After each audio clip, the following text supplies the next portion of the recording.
Hello YouTubers, welcome to our channel.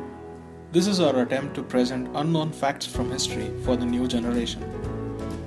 Presenting Unexplored History, Episode 1, 10 Unknown Facts about Chhatrapati Shivaji Maharaj.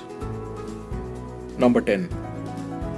Shivaji was the sixth child of Shahaji Raje and Jijabai. We get this information from Shiva Bharat, which was written by Paramananda Govinda Nevaskar, a renowned scholar from Shivaji's council. While giving the background to Shivaji's birth in his biography, Paramananda describes that Shahaji and Jijabai were blessed with 6 children. Eldest of them, Sambhaji, was betrayed and killed by Afzal Khan at the siege of Fort Kanakgiri. The 4 children born after that did not survive the time. Then came the time, and with the time came the man. Shivaji Maharaj, who was born on 19th February 1630 as per the Julian calendar, which converts to 1st March 1630 as per today's Gregorian calendar.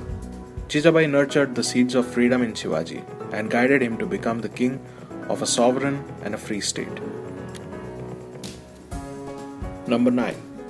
Shivaji Maharaj was an excellent archer. Shiva Bharat also gives us an authentic account of the Battle of Umberkand. Kartalab Khan, who was a Hindu by birth, was attempting to raid Shivaji's territory in Konkan. He was ambushed and made to surrender in the harsh terrains of Umberkand. The author of Shiva Bharat, Kavindra Paramananda, gives first-hand description of Shivaji Maharaj during this battle. He describes Shivaji Maharaj sitting on a white stallion, wearing a white silk clothing which has shades of saffron sprinkled on it. Here he describes that the horse's saddle has quivers on both sides which contain bows and arrows. There is another contemporary evidence that talks about Shivaji being an archer. Shiva Digvijay Bakar, an account written on Shivaji's life, talks about the trainings Shivaji underwent as a child. The list is long, contains references to wrestling, politics, and a very important note on archery. Number 8. Portuguese shipwrights assisted to build Shivaji's Navy. Shivaji Maharaj is widely regarded for his resurrection of Indian Navy. Around the year 1656-57, when Shivaji conquered the fort of Belapur, he decided to build his own navy. 2 Portuguese men primarily assisted him to build his navy, Rui Viegas and Fernão Viegas. These duo of father and son helped him build his navy. In this navy, he distinctly built his ships, which were then known as Sangamiri or Sangameshwari. Later, these ships proved to be the deciding factor in the Battle of Khanderi in 1679. Number 7. Shivaji ordered his biography to be written while he was still alive. Shivaji Maharaj was a visionary. He encouraged his councilmen to compose different books during his tenure. One of it was his own biography, which gives the first-hand information of his conquest to power, his victories against the invading forces in the Deccan.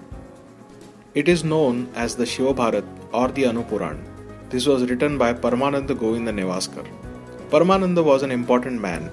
There are references of him being present with Shivaji Maharaj when Shivaji visited Agra. This book, Shiva Bharat, has 31 completed chapters and 9 verses from the 32nd chapter. It has remained incomplete.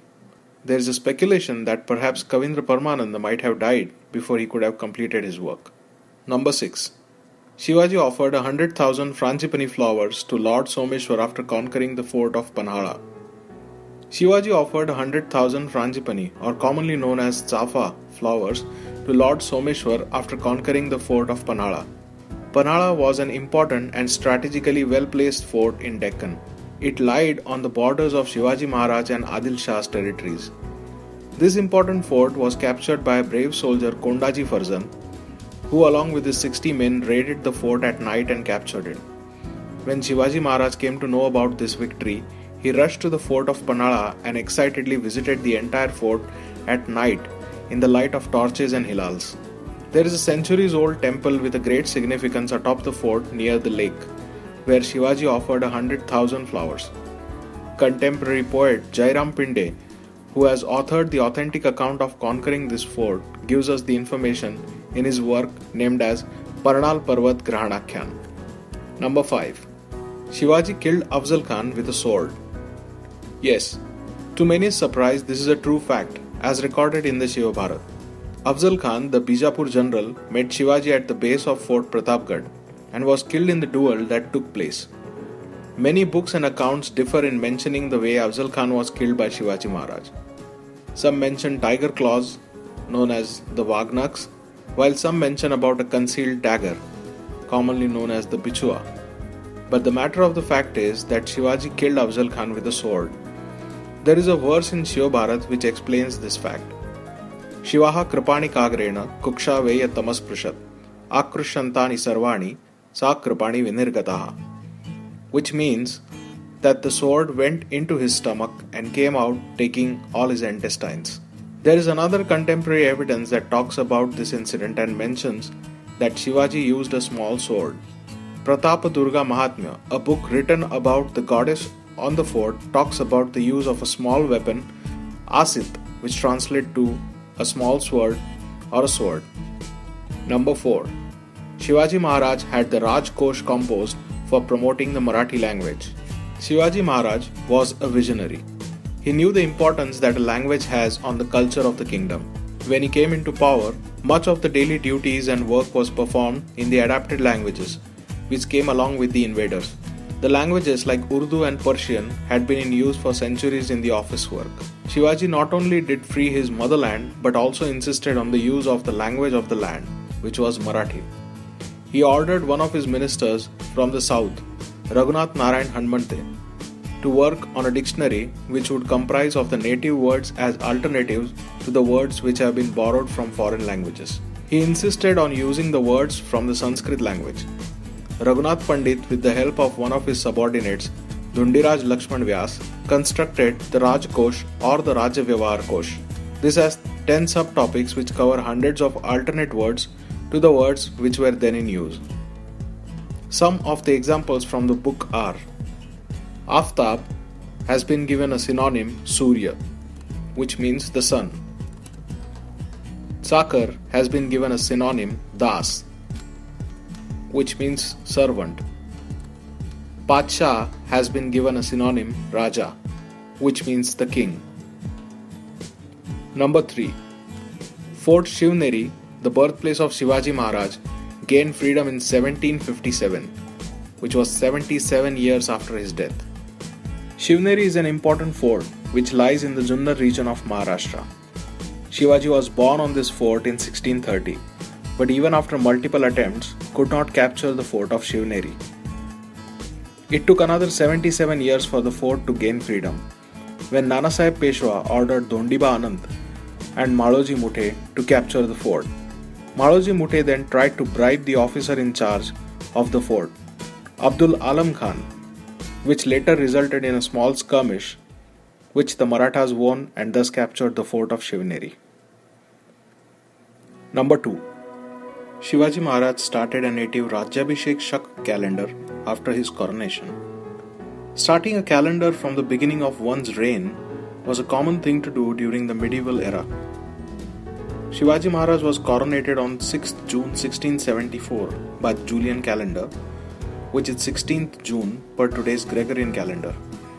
He too started a native Rajyabhishek Shak calendar, which was henceforth to be used in the kingdom.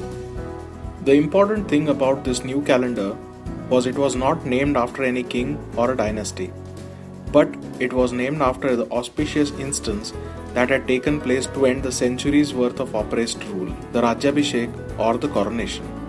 Being the determined king that he was, he ensured that the new calendar was used for making notes and writing letters during his lifetime. This practice, though, seems to have stopped later during his son's reign. It was merely left to be used with the orders from king and the kingsmen, and the renewal letters later in the Peshwa era. It existed on paper until the reign of Chhatrapati Pratap Singh, and later was lost in time. Number 1. Shivaji Maharaj conquered 260 forts in 8 years. This is the most astonishing feat about this great king, and though it is very less known. On 4th of February 1670, again Julian calendar, Shivaji Maharaj disregarded the Treaty of Purandar with the Mughals and opened a war. Tanaji Malusare attacked and conquered the fort of Sinhagad by sacrificing his life.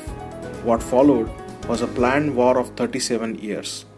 In the immediate aftermath, Prataprao Guzar and Moropant Pingre attacked and captured the forts of Salner and Ahivantagad. This series of capturing forts continued for the next 10 years of Shivaji's life, during which he planned and executed an important expedition in the South India, which resulted in capturing southern strong forts like the Belgaum, Vellore, Bhuvangiri, and the all-important fort of Jinji, which served as shelter for Rajaram Maharaj during the war with the Mughals.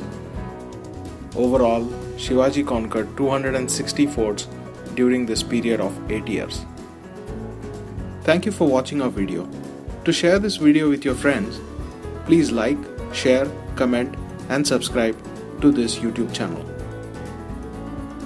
Our books based on facts and contemporary evidences from Maratha history are now available online and at all leading bookstores.